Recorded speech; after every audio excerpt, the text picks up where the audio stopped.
Hi everyone, thank you for coming to my channel. If you're interested in true crime and you're interested in astrology and learning astrology, please hit subscribe. Today I am going to be doing a chart analysis of Michael McKee. So the following analysis is based on a possible birth time for him. So this time has not been confirmed, but it aligns with certain progressions I have done on my own and observed in his chart. So it may reflect an accurate approximation. So this is his birth date, June 29th, 1986. He was born in Ohio. And so that information is public knowledge. Again, this 8:32 p.m. birth time, I did arrive at this by doing progression. So I do need to preface that while I'm going to talk about this as though this is a real natal chart, it may not be, it hasn't yet been verified. And so, through this astrological lens, I am going to discuss patterns of his personality, his emotional tendencies, and potential behavioral dynamics. And I'm going to get quite psychological here. So, any insights offered here are intended solely to explore this and should not be interpreted as definitive or causal factors for his alleged actions in this case that he's been charged with. Also, as always, this analysis is for entertainment purposes only, and these are my own opinions based on my own interpretations.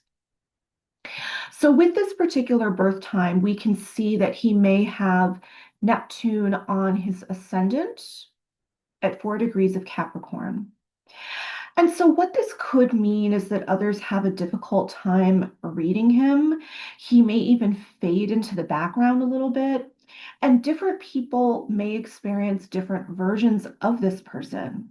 Neptune is a planet that is ruled by the sign of Pisces. So even though Capricorn is his rising sign here, this is a person who, at first glance, may come off not only as reserved or serious, but also quite vague or hard to read. And he would have Neptune on his ascendant. This would mean that it's opposing his descendant. And his descendant marks the seventh house cusp. So this describes how he comes together with a partner in a relationship. And so possible manifestations of this is that a person could project fantasies or fears onto a partner. They may not see a partner very clearly. And things like misunderstandings in relationship could be quite common. So disappointment could be really high if reality does not match this person's expectations. So if you see here his sun in Cancer, it's also opposing the Neptune, but I'm going to get into that a little bit later. Now he has a grand trine. Again, I will just say if he was born early in the day, in the morning, there would not be a grand trine, I don't believe, because his moon would not be close to the degrees of the other planets involved in the grand trine. But if he were born again around this time, or many hours on this day, it would be making a grand trine. So this grand trine involves Uranus in the 12th house, the moon, Aries moon in the 3rd house, and Venus in Leo in the 8th house. I'm going to do this over. It's hard. I'm a pretty artistic person and I do well at drawing, but it's hard to draw using the mouse. So, okay. So the grand trine, it can bring a grand trine can easily bring opportunities to people. This is also called a talent trine, which is because the triangle shows where this person has natural talent and flow, so things can come very easily to this person. The reason this is a grand trine is that we have Uranus in Sag at 19 degrees, and this is going to be making a trine to the moon in Aries at 19 degrees. And then that both these planets are also making a trine to Venus in 16 degrees of Leo. So all of these are fire signs. So this is a grand trine of fire. So the idea that this grand trine involves his moon and his Venus is really quite nice because it means there's something about this person having ease in terms of getting what he needs and what he wants. However, the potential catch is that Uranus is involved because Uranus is a planet of unpredictability and sudden change. So he may get what he wants and what he needs in short bursts, only to lose the stability of it very quickly.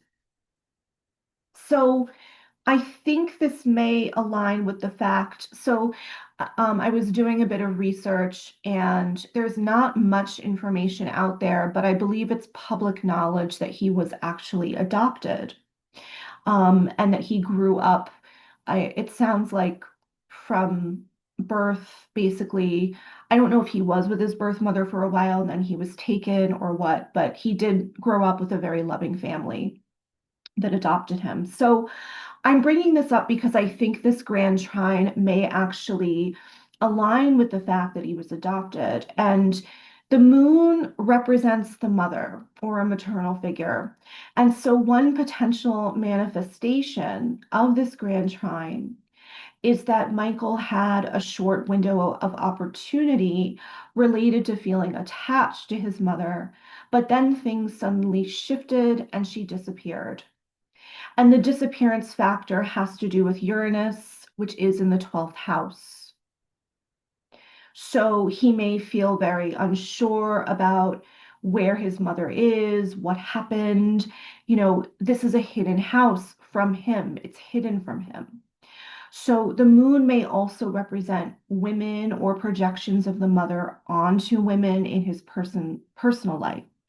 So again, we have the possibility that he could feel quite easily attached to women in his life, only to feel disappointed if he perceives that things seem to sour quite quickly and unexpectedly. Now, another layer to this is that with this birth time, he does have Cancer, Sun in Cancer on his ascendant. Or on his descendant, I'm sorry. So a possible manifestation of this, because Cancer is ruling his seventh house as well, is that he's actually looking to be taken care of, and he's looking for a partner who reminds him of his mother or of a mother. But the descendant in Cancer, it's actually making a square to the moon in Aries. And Cancer is ruled by the moon. So you have to look at where the moon is, and it's in Aries in this chart. So this would suggest, again, because moon and Cancer make a hard aspect, they make a square. So this would suggest, again, he wants quick bursts of rather intense connection or attraction to a woman with the moon in Aries, but this is clashing with the part of him that wants that long-term nurturing commitment involving his son. Another interesting thing is that, given this birth time, his north node, or where he is meant to go in this lifetime, his ultimate path in life, where he will find his purpose, is in Aries in his fourth house, the house of home and family. So what this could mean to me is that he is meant to find independence. Aries is a particularly independent sort of self, they're meant to really find expression within themselves, figure out who am I. So he's meant to figure out who he is in the context of home and family. Symbolically, a north node in the fourth house could mean that someone had a separation from their birth mother or that they grew up in a challenging home environment. So their soul's purpose in this lifetime is to create their own sense of home and emotional security. So I'm going to have to do the grand trine over again because I erased it. Um, so hopefully you guys can see this. So back to the placement of the grand trine with this birth time, I think this could really brilliantly align with his success as a vascular surgeon because despite the malpractice suit brought against him, which I'm going to get into, I believe he was quite successful as a surgeon. So first, let's take a look at this moon in Aries in the third house. So this Aries is a very quick, sharp sign, and it's in a third house, which involves dexterity and mental agility. So I'm thinking that vascular surgery requires rapid thinking and communication in the OR room. This is someone who, probably has to think quite quickly on his feet, which Moon in Aries gives him the ability to do. And his third house here is ruled by Pisces. So Pisces rules healing, and it's linked to working with illness or unseen aspects of the body. Now, Venus in Leo in the eighth house tells me this is someone who wants depth. This is someone who may be drawn towards the darker side of life, potentially crisis, and that's because the eighth house is a Scorpio house. Scorpio also deals with really digging into something to get to the bottom of it, like surgery. And the eighth house is strongly associated with surgery since it has to do with deep transformation and regeneration of the body.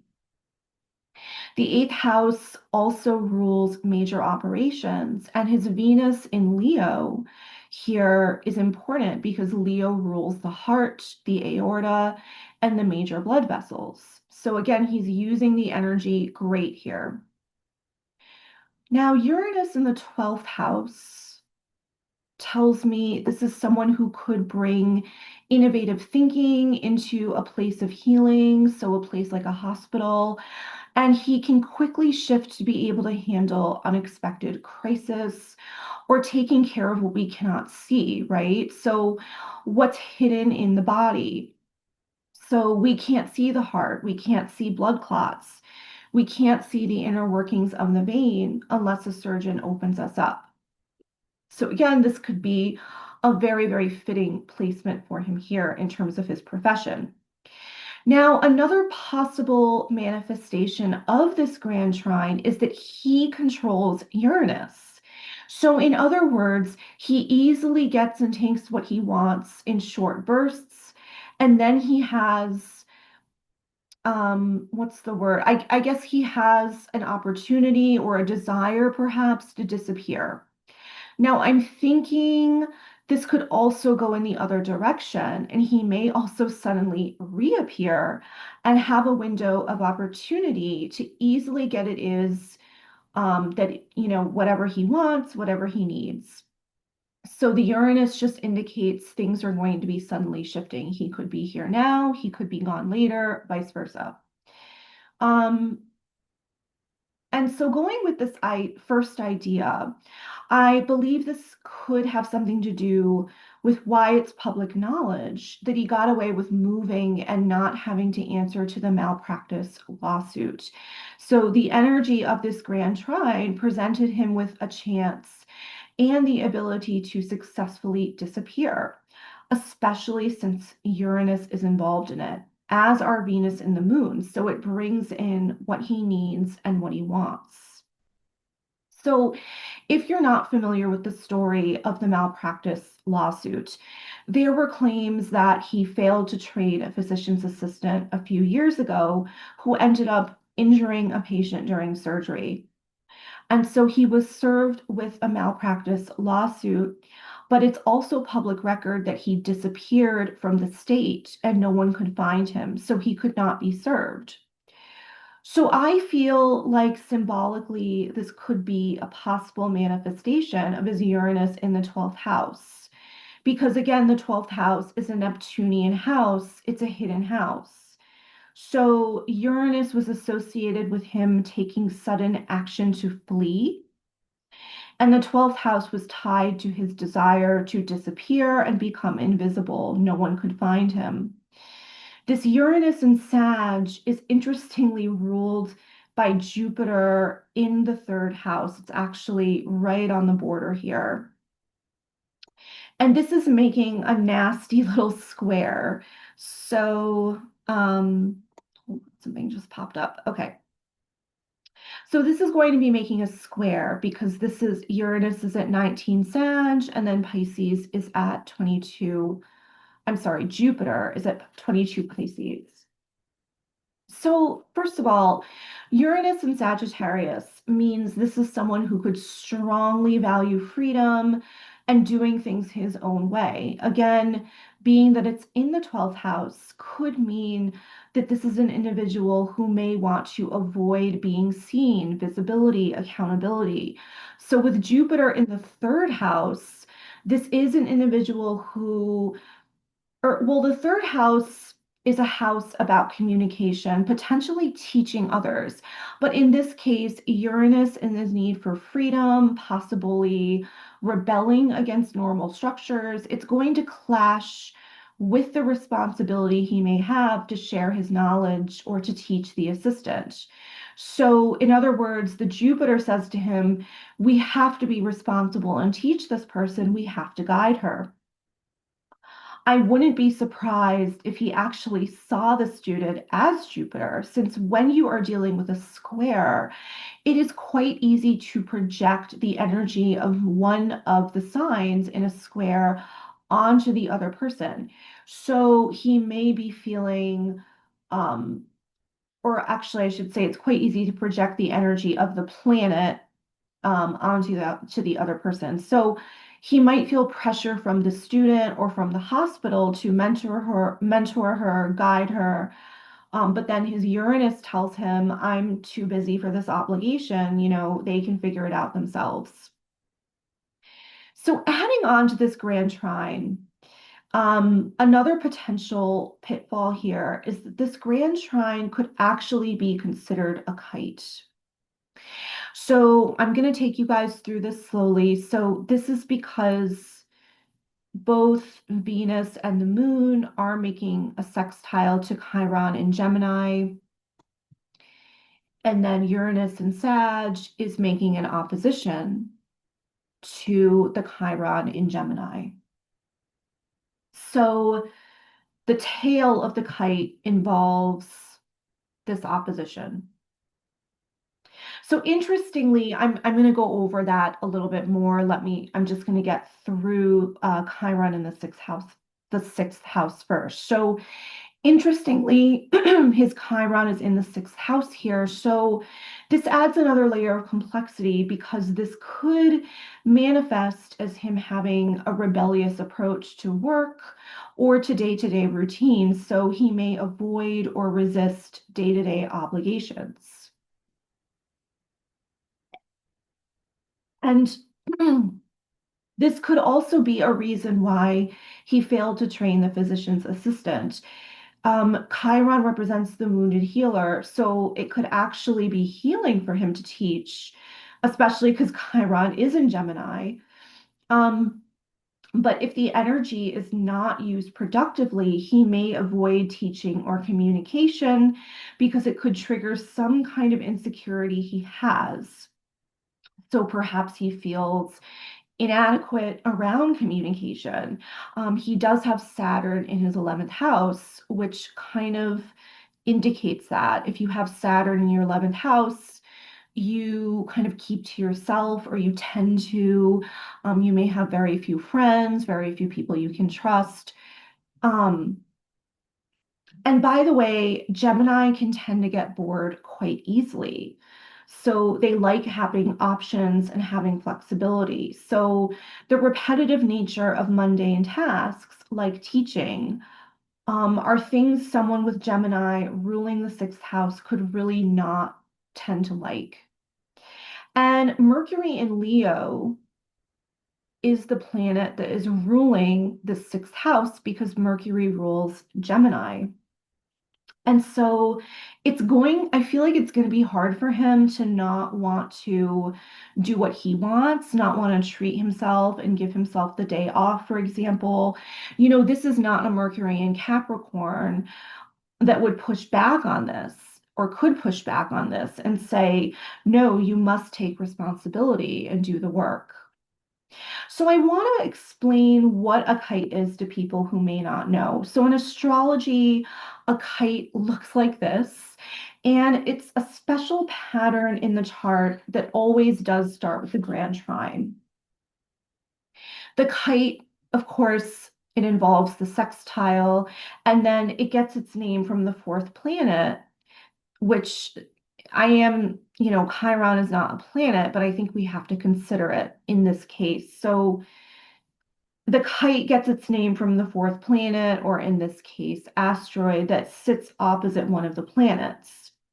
So this is called the tail of the kite, this opposition. And it adds a tension point to the grand trine. So, in other words, it can direct all this easy energy towards a challenge, a point of growth. So, in this case, for Michael McKee, the growth point would have to do with finding ways to confront his wounds. But instead, especially because this Uranus is opposing Chiron, he could just as easily run from those wounds, or he could deal with those wounds in very unexpected or shocking or unorthodox ways. Now, another possible concept to him having Chiron in Gemini, in the sixth house, could again show up around the idea that he was adopted from a very young age.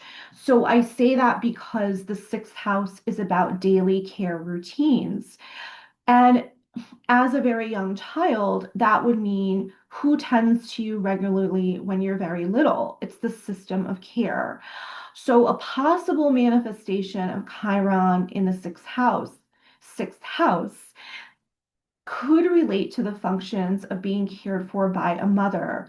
So, feeding schedules, appointments, how your mother soothes you and bonds to you on a daily basis. And the Gemini piece could show up as confusion or fragmentation, like, who is my mom? What's the real story here? Gemini also has the ability to learn to adapt quickly, to learn the rules. So this may also point to his having had to learn new rules or new cues in his very early environment. So shifting gears now, I hope that all made sense. Let me know if you have any questions about the kite or the grand trine in the comments. Now, his sun, like I said earlier, it is opposing Neptune. And by the way, this would be here no matter what time of the day he was born. So again, I'm thinking this may have to do with the whole adoption piece, because usually with this aspect, there could be a real sense of confusion about identity and uncertainty about where you belong. And identity can feel difficult to fully grasp and understand. So the sign of Cancer wants to be known and held by its roots. Family of origin, heritage can be so important to them. But in this case, these roots are unfamiliar and unclear. And this is a person who could be walking around with a sense of having felt emotionally cared for as a child, but that something essential was missing. Now, this is where things get really interesting. He also has Sun trine Pluto. So this is a very intriguing combination. So someone in his shoes with the opposition to the Neptune and then Sun trine Pluto, someone in his shoes might say to themselves, if I don't have a clear origin or emotional safety, I need to create power. So with Sun trine Pluto, there can be a very strong will and instinct for psychological survival. And this person is someone who has the potential to become quite inwardly controlled. What this could look like with the Neptune is that this is someone who seems vague or hard to pin down on the outside, but inwardly they are quite contained and much more deliberate than we give them credit for. He also has Mercury in conjunct this Neptune.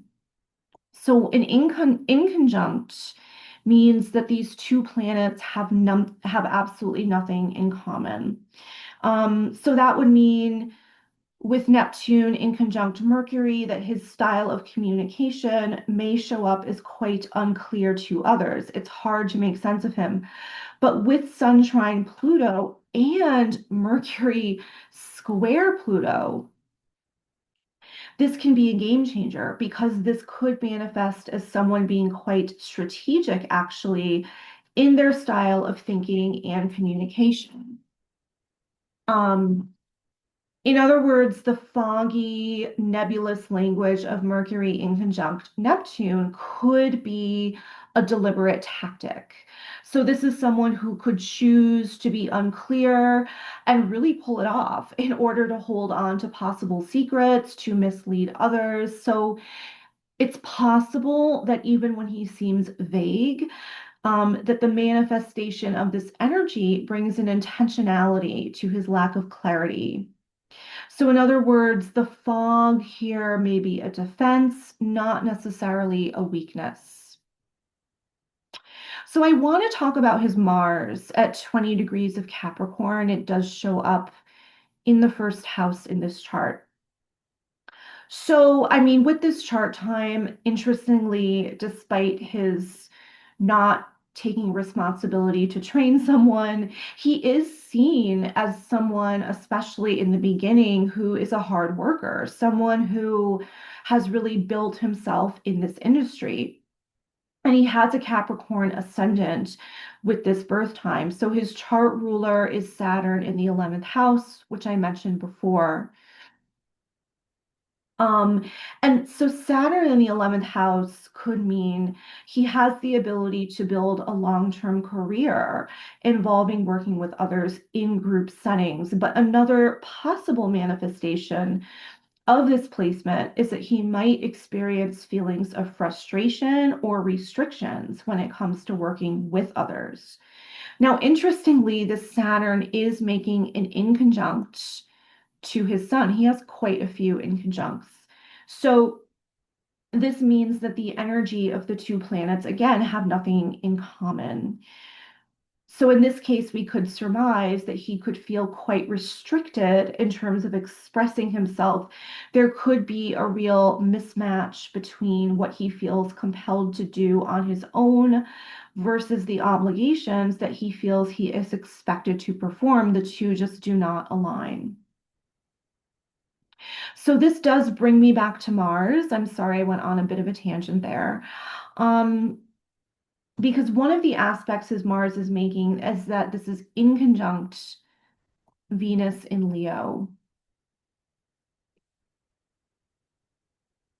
which is somewhat similar to what I just described with Saturn in conjunct the Sun. So Venus in Leo here could tell us this is someone who wants to be treated like a king. He wants to have pleasure and have fun.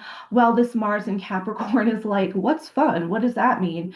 So this Mars in Capricorn wants to work hard, do what it takes to build something, put in the blood, sweat, and tears to be able to make it to the top. Whereas Leo doesn't usually feel like they really need to put in all the work since they're already at the top. So you can see how these two energies are really misaligned. So, how could this energy play out for him?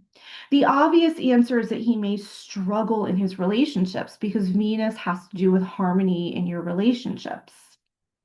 And symbolically, it is possible that someone with this aspect could feel quite frustrated when their passion or attraction does not seem to be aligning with their goals.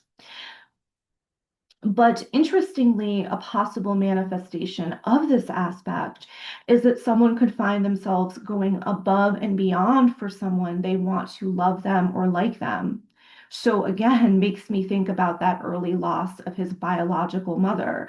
And so they may even wind up getting taken advantage of mistakenly, which could lead to resentment.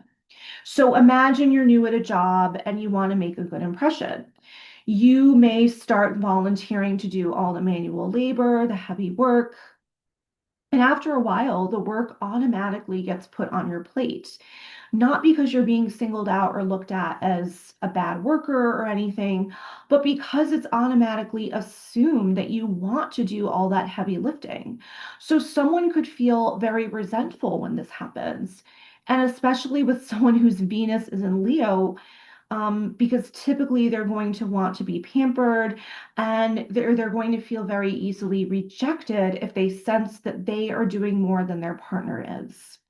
Now, this makes me circle back to Neptune on his ascendant, because someone with a Pisces moon, for example, which he does not have, but there is a possibility that he has Neptune, the ruler of Pisces, on his ascendant.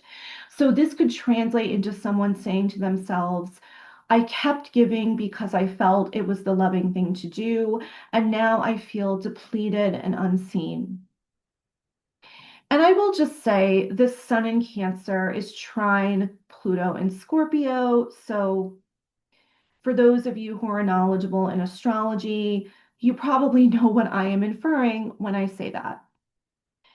And then I will preface this next part by saying, again, I don't know if his moon is at 19 Aries. So this again is a progressed time that I've done. So going with it, again, I just have to say, want to keep saying this is not verified, um, but this is at 19 Aries, so this would be making a square to Mars at 20 degrees of Capricorn. So the moon represents our needs and our emotions, and it represents the mother, like I said. So in this case, the energy of his moon in Aries would be butting heads with his Mars. The Mars, your Mars placement indicates how you take action.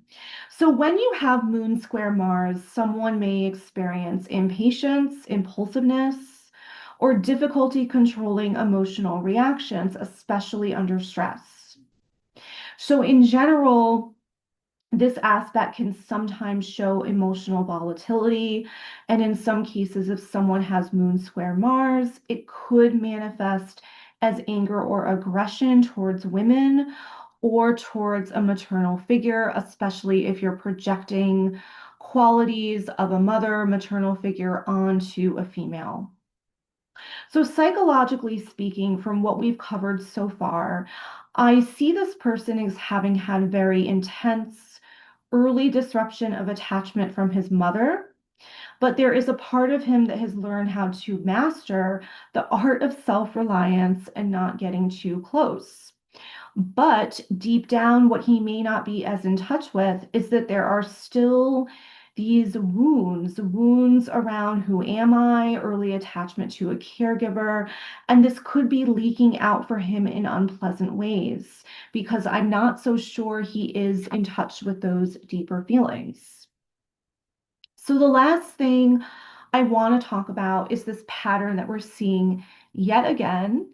We have Pluto conjunct the South Node.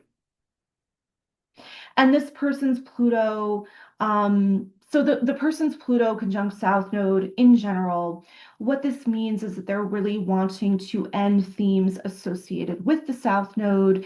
In this case, themes associated with Libra, which ironically has to do with partnerships, which his sun in Cancer wants since it's in a Libra house.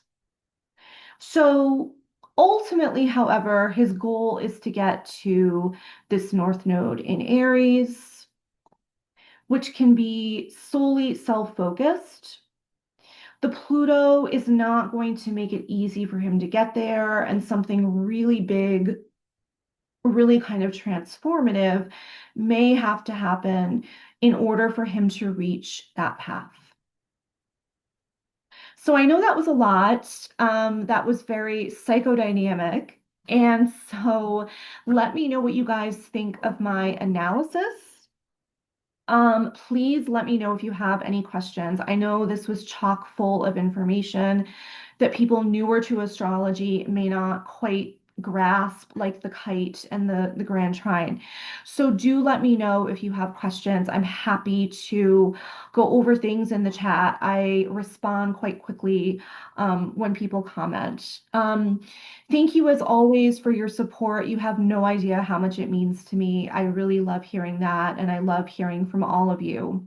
So let me know what you think. Again, please subscribe to my channel if you want to see more charts like this in the future related to true crime and the media. And as always, thank you so much for watching.